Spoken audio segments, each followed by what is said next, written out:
नमस्कार दोस्तों, आपका स्वागत है हमारे चैनल क्राइम स्टोरीज में। तर्क को सबसे ज्यादा अहमियत देने वाले देश जर्मनी में एक ऐसा वाकया सामने आया जिसने सभी को हैरान कर दिया। एक 16 साल की लड़की जिसके शरीर पर एक तो नहीं बल्कि 6 आत्माओं ने कब्जा कर लिया और इस बात से निजात पाने के लिए उसका 67 बार एक्सिजम किया गया, लेकिन कोई फायदा नहीं हुआ। लेकिन आखिरी में वही हुआ जिसका सभी को डर था।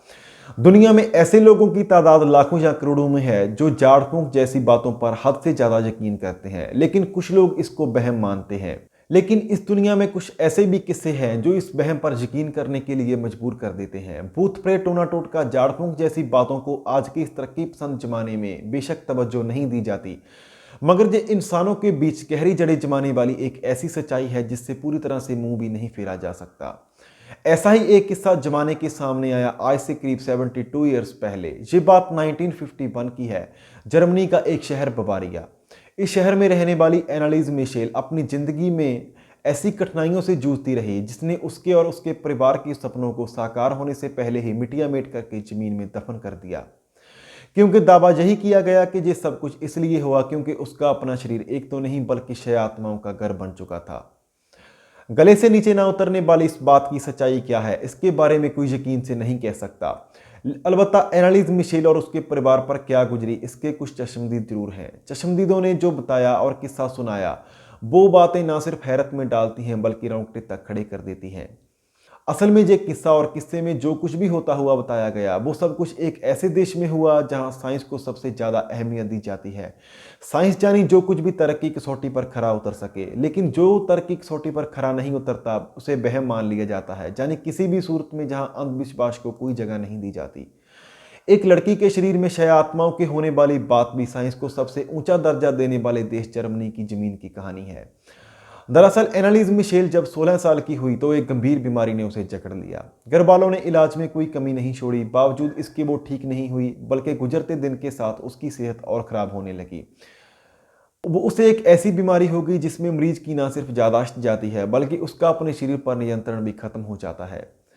एनालिस मिशेल के घर वाले ईसाई धर्म को मानने वाले थे और अपने मजहब को लेकर वो कट्टर थे। ईश्वर पर उन्हें अटूट श्रद्धा थी और इसलिए वो लोग अपने काम से वक्त निकालकर अपने धर्म के प्रचार में लगे रहते थे। अपने परिवार वालों की सोहबत में ही एनालिस को भी यही लगता था कि वो भी बड़ी होकर चर्च को अपनी सेवाएं देगी और धर्म के लिए प्रचार करेगी। लेकिन बीमारी की वजह से उसकी ये हसरत धीरे धीरे दम तोड़ने लगी। परिवार के लोगों ने एनालिस को हर एक तरह के डॉक्टर को दिखाया और उसका हर मुमकिन इलाज भी करवाया, लेकिन कोई फायदा नहीं हुआ, बल्कि वक्त के साथ उसकी सेहत और गिरती चली गई। अपनी बेटी की लगातार खराब होती सेहत को देखते हुए एनालिस के परिवार वाले काफ़ी दुखी रहने लगे और उन्होंने अपने गुरु के साथ संपर्क किया और उनको सारी बात बताई, लेकिन वो भी उसका कुछ नहीं कर सके। एनालिस की सेहत और गिरने लगी, बल्कि अब तो वो अजीबोगरीब हरकतें भी करने लगी जिसको देखकर घर वालों को भी डर लगने लगा। घर वालों के मन में ये बात बैठ गई कि उसकी बेटी को कोई भी बीमारी नहीं है बल्कि उस पर किसी प्रेत आत्मा का साया है।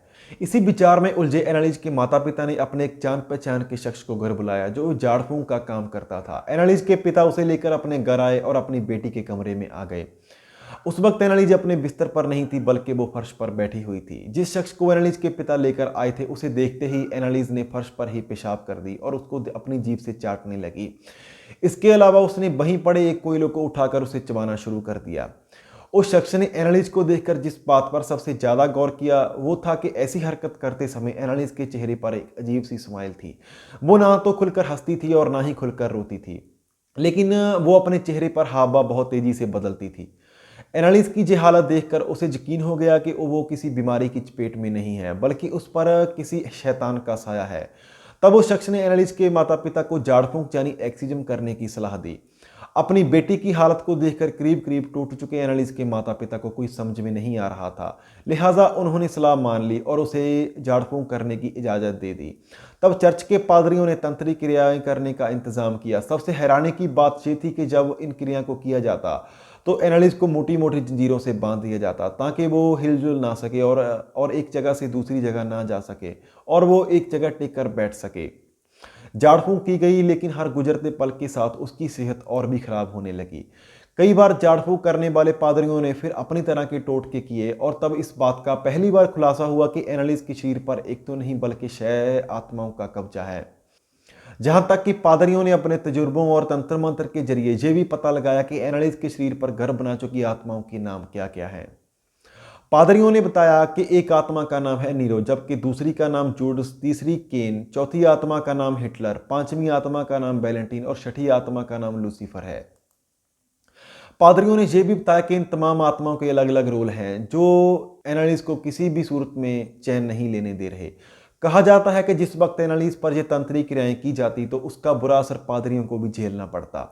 सबसे चौंकाने वाला पहलू ये भी हुआ कि जिस वक्त ये झाड़ फूंक और तंत्रिक क्रियाएं की जाती थी, सारे मंत्रोच्चारण किए गए और कमरे में जो कुछ भी हुआ वो सब कुछ रिकॉर्ड कर लिया गया। इसी रिकॉर्डिंग के जरिए उन आत्माओं के नाम पता चल सके। कई मौकों पर तो यह भी देखा गया कि एनालिस के भीतर की शैतानी शक्तियां इस कदर हावी हो जाती और वो एनालिस के माता पिता से निराश हो जाती और हालात जहां तक पहुंच जाते कि बेहद कमजोर एनालिस अपने माता पिता को उठाकर पटक देती। उस वक्त उसकी पकड़ में इतनी ताकत होती कि मानो किसी ताकतवर पहलवान ने उन्हें जकड़ रखा हो। उसे बेड से जंजीरों से जकड़ दिया जाता तो वो अपने नाखूनों से बुरी तरह से अपने माता पिता और पादरियों को नोच लेती थी।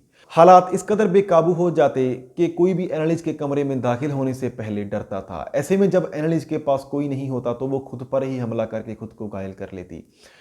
इस सारी घटनाओं के बीच पादरियों ने तंत्र क्रिया को और झाड़ फूंक का सिलसिला बंद नहीं किया और वो दिन ब दिन कई बार तंत्र क्रिया करने लगे। लगातार झाड़ फूंक का यह असर हुआ कि एनालिस का रवैया बदल गया और वो खुश रहने लगी। वो हंसने लगी और सबसे हंस हंस कर बातें करने लगी और अच्छे ढंग से अपनी बीती जिंदगी के बारे में सुनने और बताने लगी।